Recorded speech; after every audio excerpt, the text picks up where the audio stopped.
Hello friends, welcome to my channel JIB and CIB made simple. दोस्तों, ये हमारा एलआरबी का यूनिट नंबर 40 है जो कि टैक्स लॉ से रिलेटेड है। तो इस टॉपिक में हम लोग डिस्कस करेंगे इनकम टैक्स से रिलेटेड इंपॉर्टेंट पॉइंट्स। उसके बाद दोस्तों कुछ और टैक्स होते हैं, जैसे हमारे कमोडिटी ट्रांजैक्शन टैक्स होते हैं और सर्विस टैक्स होते हैं। तो कुल मिलाकर ये 3 टैक्स के बारे में हमें डिस्कस करना है इस पार्टिकुलर चैप्टर में।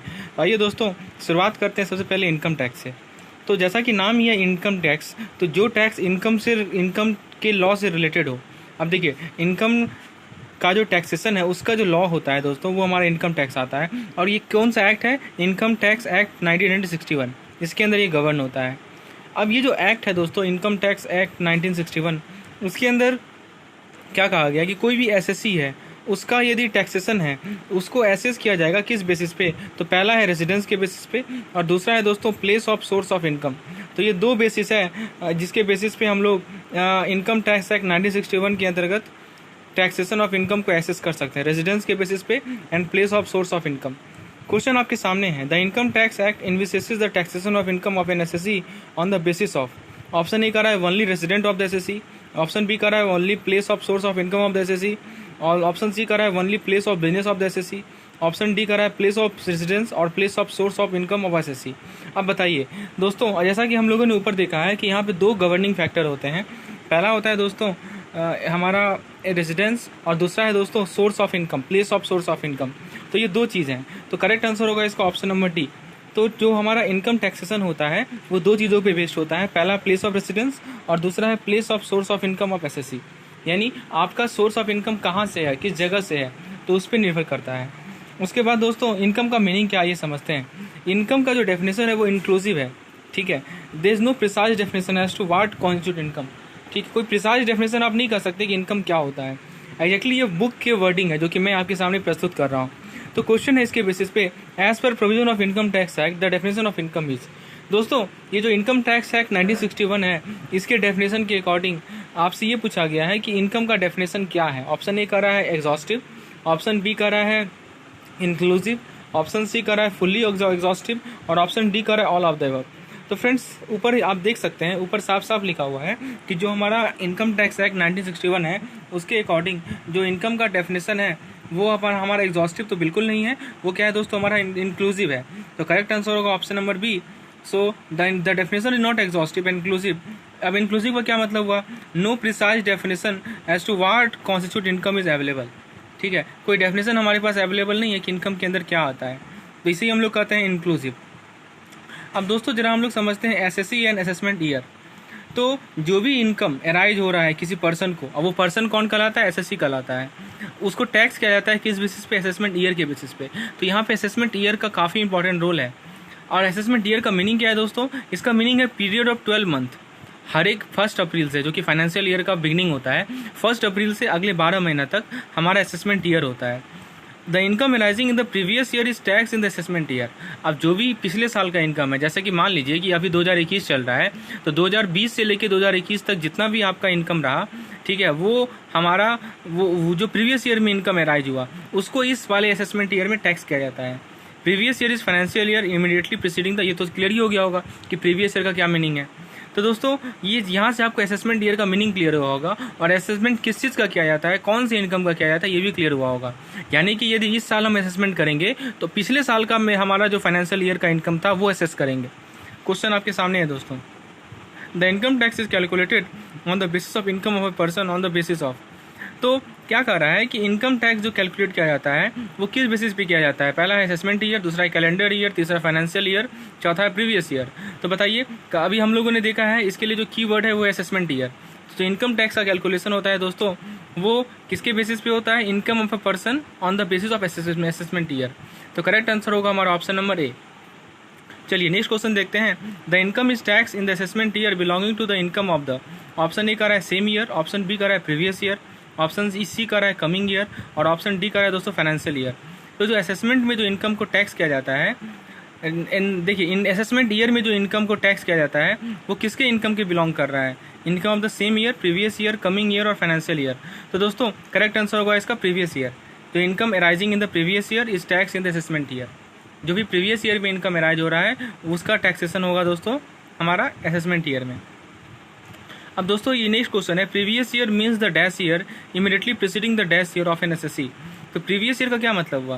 प्रीवियस ईयर का मतलब हुआ दोस्तों फाइनेंशियल ईयर, जो फाइनेंशियल ईयर है जो कि प्रीसीडिंग है assessment year of an SSC. ठीक है, जैसे कि हम लोगों ने देखा है असेसमेंट ईयर का जो प्रीवियस ईयर है, तो प्रीवियस ईयर का मतलब है financial year immediately preceding the assessment year of an SSC. अब जरा बात करते हैं हम लोग रेजिडेंशियल स्टेटस की, क्योंकि हम लोगों ने देखा है कि जो इनकम टैक्स एक्ट 1961 में है उसमें रेजिडेंस का काफ़ी इंपॉर्टेंट रोल है। तो जरा इस रेजिडेंस स्टेटस का मीनिंग देखते हैं। तो क्या किस बेसिस पे हम लोग किसी एसएससी का रेजिडेंशियल स्टेटस डिटरमाइन करेंगे? तो number of days an assessee was present in India during the previous year, यानी पिछले साल में भारत में वो एसएससी कितने दिनों तक रहा है, उस बेसिस पे हम लोग उसका रेजिडेंशियल स्टेटस को डिटरमाइन करेंगे। इनके सब अब देखिए ये तो एक चीज़ क्लियर हो गया कि किस बेसिस पे हम लोग डिटरमाइन करते हैं, यानी वो भारत में जो एसएससी है वो भारत में कितने दिनों तक रहा है। ठीक है, प्रीवियस ईयर में मान लीजिए कॉर्पोरेट्स है तो उस केस में क्या होगा, तो उसका डिटर्मिनेशन होता है on the basis of location of control and management of the company and also place of registration, या जो उसकी कॉर्पोरेट कंपनी है उसकी जो रजिस्ट्रेशन की जगह है उस बेसिस पे ये रेजिडेंशियल स्टेटस डिसाइड होता है किसी कॉर्पोरेट का। ठीक है, इसके अलावा when a company is in Indian company, मान लीजिए वो जो कंपनी है वो भारतीय कंपनी है, तो and that is a company registered under companies act of India और a body corporate setup as statute और कंपनी हुज कंट्रोल और management of a company is based in India such a company. आप देखिए अब किस company को कहा जाएगा कि भारत की कंपनी है? तो देखिए जब भी कोई कंपनी जिसका रजिस्ट्रेशन जो है कंपनीज एक्ट ऑफ इंडिया के अंतर्गत होना चाहिए और कोई यदि बॉडी कॉर्पोरेट है तो उसका कंट्रोल और मैनेजमेंट जो है वो इंडिया में होना चाहिए। तो ऐसे दो कंपनी को, ठीक है, ऐसे दो कंपनी को हम लोग क्या कहते हैं कि कंपनी ऐसी ही कंपनी है जिसका रेजिडेंट कहाँ है, इंडिया में है, तो उसका रेजिडेंशियल स्टेटस क्या कहा जाएगा, इंडिया कहलाएगा। अब क्वेश्चन आपके सामने है, the residential status of a person is determined in the income tax on the basis of, क्या कह रहा है कि किसी पर्सन का रेजिडेंशियल स्टेटस किस बेसिस पे डिटरमाइन किया जाएगा। ऑप्शन ए कह रहा है number of days the assessee was present in India during the previous year. Option B कह रहा है the number of days the assessee was away from India during the previous year. Option C कह रहा है number of days the assessee was present in India during the financial year. और option D कह रहा है the number of days the assessee was present in India during the previous financial year. अब बताइए, तो साफ साफ है दोस्तों, जितने दिन वो एसएससी प्रीवियस ईयर में भारत में रहा था उसके बेसिस पे हम लोग रेजिडेंशियल स्टेटस किसी पर्सन का डिटरमाइन करते हैं। तो करेक्ट आंसर होगा हमारा option number A. Next question है, the category not ordinary resident is not relevant for which of the following type of SSC as per income tax act. तो क्या कहा गया है कि जो इनकम टैक्स एक्ट है उसके अकॉर्डिंग किस कैटेगरी को, जो कि ऑर्डिनरी रेसिडेंट नहीं है, वो हमारा रिलेवेंट नहीं है। तो पहला कह रहा है इंडिविजुअल, दूसरा कह रहा है एचयूएफ, तीसरा कह रहा है कंपनी और चौथा कह रहा है नन ऑफ द अबव। तो बताइए दोस्तों, ये हमारा करेक्ट आंसर है कंपनी। तो ये जो टर्म है दोस्तों वो कंपनी के केस में नहीं एप्लीकेबल होता है, ये केवल एसएससी वाले केस में ही एप्लीकेबल होता है। कौन सा टर्म है दोस्तों, ऑर्डिनरी रेसिडेंट। ठीक है, अब नेक्स्ट कंसेप्ट है हमारा, the income declared by the resident SSC from anywhere in the world is taxable under income tax act in India. तो जो भी इनकम कोई भी रेजिडेंट एसएससी ने डिक्लेयर किया है वर्ल्ड विश्व के किसी भी कोने से, तो वो टैक्सेबल होता है किस एक्ट के अंतर्गत, income tax act in India. ठीक है, तो जहाँ तक बात है नॉन रेजिडेंट की, या कोई भी ऐसा आदमी जो कि रेजिडेंट नहीं है इंडिया में, तो कोई भी इनकम जो कि अब्रोड से वो डिराइव कर रहा है वो टैक्सेबल नहीं होगा। एंड ओनली इनकम एक्रूइंग और rising in India is level of tax in India. समझिए बात को। तो क्या कहना चाह रहा है कि कोई भी भारतीय नागरिक जो कि as against in the case of non resident, तो नॉन रेजिडेंट है, ठीक है, या वैसे लोग जो कि भारत के रेजिडेंट नहीं है। ध्यान दीजिएगा, इसमें कंडीशन क्या है कि भारत के रेजिडेंट नहीं होने चाहिए और वो उनका पैसा यदि विदेश से आ रहा है तो उस पर कोई टैक्स नहीं लगेगा। ठीक है, तो यहाँ पे तो वो जो पैसा जो वापस से आ रहा है, बाहर से आ रहा है, वो टैक्स नहीं लगेगा। लेकिन जो इनकम वो भारत में एक्रू कर रहे हैं उस पर वो टैक्स लगेगा। ठीक है, चलिए अब क्वेश्चन आपके सामने है, the income of an assessee in India is taxable under income tax act if the income is earn in India only, outside India only, received in India but earn outside India only, in India और outside India. तो देखिए समझिए बात को, यहाँ पे साफ साफ वर्ड लिखा हुआ है एसएससी इन इंडिया, यानी कि ये जो भारत का नागरिक है, तो भारत के नागरिक के लिए चाहे वो भारत से कमाए चाहे बाहर से कमाए, ठीक है, वो दोनों का दोनों टैक्सेबल है। समझिए, भारत का नागरिक मैं हूँ तो मैं चाहे विदेश से कमाऊँ या मैं भारत से कमाऊँ, ठीक है, मेरा दोनों का दोनों पैसा क्या होगा, टैक्सेबल होगा। लेकिन कोई यदि विदेश का आदमी है जो कि नॉन रेजिडेंट है, ठीक है, वो यदि बाहर से पैसा ला रहा है अपने देश में तो उस पर टैक्स नहीं लगता है। लेकिन वो यदि भारत से पैसा ले रहा है तो उस पर टैक्स लगेगा। ये चीज़ आपको क्लियर रखनी है। ठीक है। चलिए नेक्स्ट क्वेश्चन है, if a person is non resident, देखिए साफ साफ लिखा हुआ है कि पर्सन जो है भारत का नागरिक नहीं है तो वो उसको टैक्स की पेमेंट करनी पड़ेगी। अब ऑप्शन ए कर रहा है earn in India only, earn outside India only, earn in India और outside India, no tax is payable. अब बताइए, तो इसका करेक्ट आंसर होगा ऑप्शन नंबर ए, यानी जो पैसा भारत में कमाया है उस पर ही उसे टैक्स देना होगा, बाकी पे टैक्स नहीं देना होगा। अब देखिए हेड ऑफ इनकम क्या है, तो आईटी एक्ट जो हम लोगों ने 1961 का आईटी एक्ट देखा है, उसके अंदर जो हेड ऑफ इनकम है, अब देखिए कोई अकाउंट को ओपन करना है तो पैन को कोड कीजिए, डीडी को परचेज करना है या टर्म डिपॉजिट जो कि 20,000 रुपये से ऊपर हो, ठीक है, तो उसके लिए पैन को कोड करना पड़ेगा। उसके बाद आपको फॉर्म 60 या फॉर्म 61 में डिक्लेयर करना पड़ेगा। उसके बाद दोस्तों टर्म डिपॉजिट का रिपेमेंट करना पड़ेगा, 20,000 के ऊपर का जो टर्म डिपॉजिट है उसका रिपेमेंट करना पड़ेगा पे ऑर्डर के द्वारा। और जो हाई वैल्यू ट्रांजैक्शन है 1 लाख से ऊपर का, उसे रिपोर्ट करना है।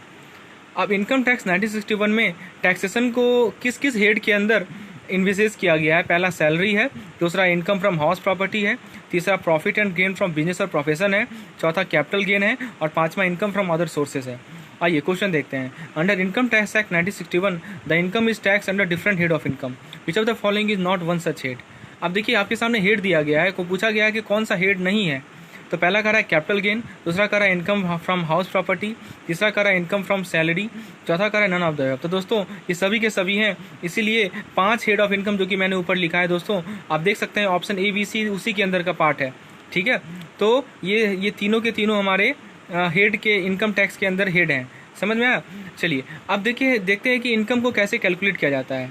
तो कैलकुलेशन ऑफ टैक्सेबल इनकम, जो इनकम टैक्सेबल होता है उसका कॉम्पिटिशन के लिए कुछ स्टेप्स हैं, ठीक है। अब देखिए आपको मैंने हेड बताया ना, सैलरी का हेड बताया, हाउस प्रॉपर्टी का हेड बताया, बिजनेस से प्रॉफिट उसका हेड बताया, कैपिटल गेन बताया या अदर सोर्सेज से इनकम, ये सभी के सभी टैक्सेबल हैं। तो इसको सेपरेटली कंप्यूट करते हैं as per relevant section covering such income after having computed. तो इसका अलग अलग सेक्शंस हैं, अलग अलग हेड हैं, अलग अलग सेक्शन है, उस बेसिस पे इसका कंपटीशन होता है टैक्स का।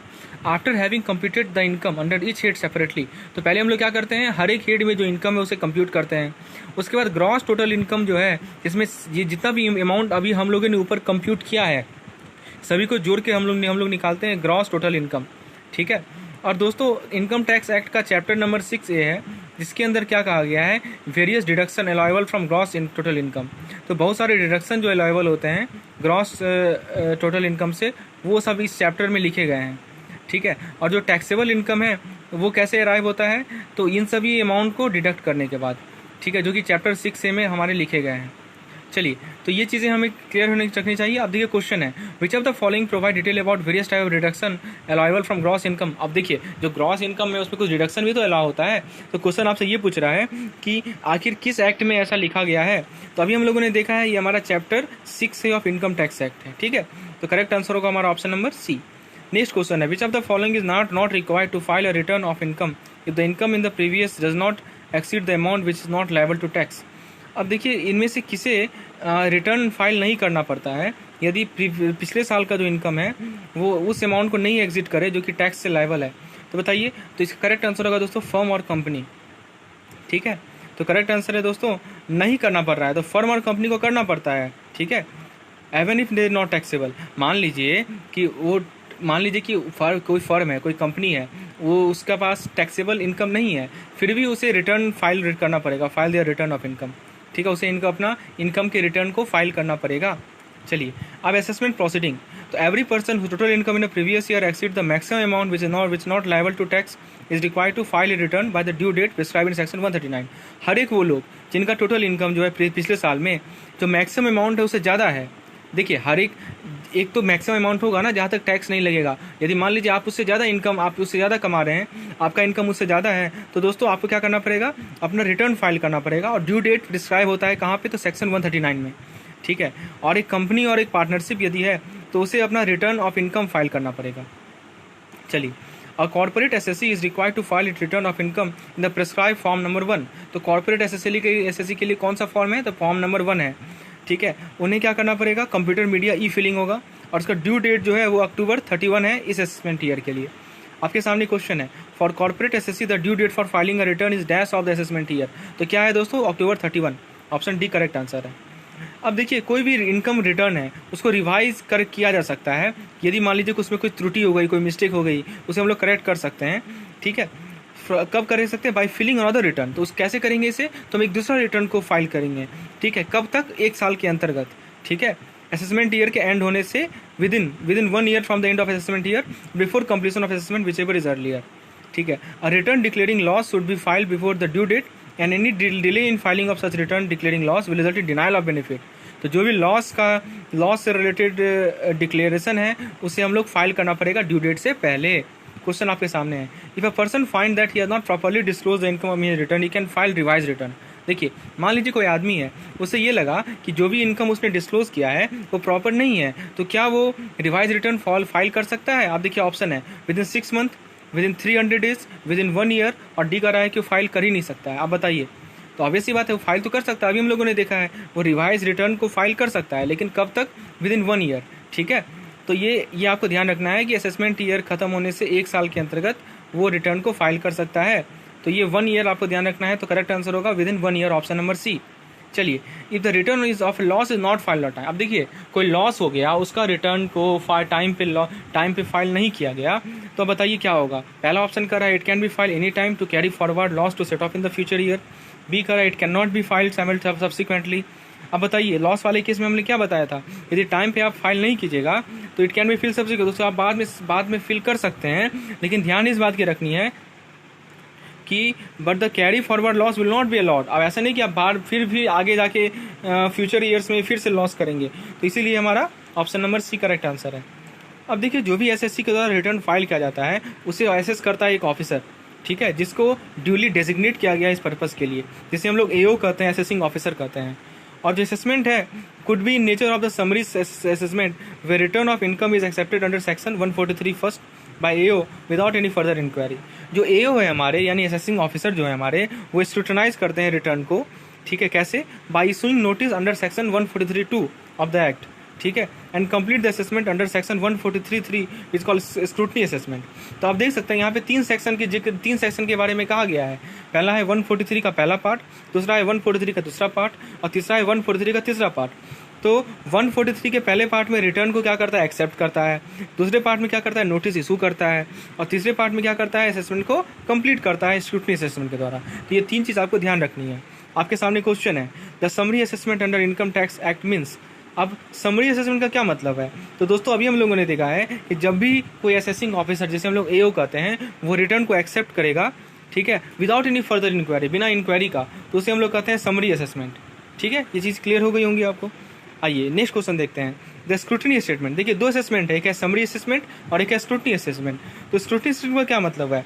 तो स्क्रूटनी का मतलब क्या है कि जो हमारे एओ हैं, असेसिंग ऑफिसर हैं, ठीक है, उन्होंने डायरेक्टली किसी इंक्वायरी के बिना एक्सेप्ट नहीं किया। उन्होंने क्या किया कि इस नोटिस इशू किया, ठीक है, फर्दर इंक्वायरी के लिए। तो समझिए बात को, जब भी बिना इंक्वायरी किए वो एक्सेप्ट कर ले तो वो समरी असेसमेंट होता है, और जब भी इंक्वायरी करना पड़े उसे तब वो एक्सेप्ट करे तो वो हमारा होता है स्क्रूटनी असेसमेंट।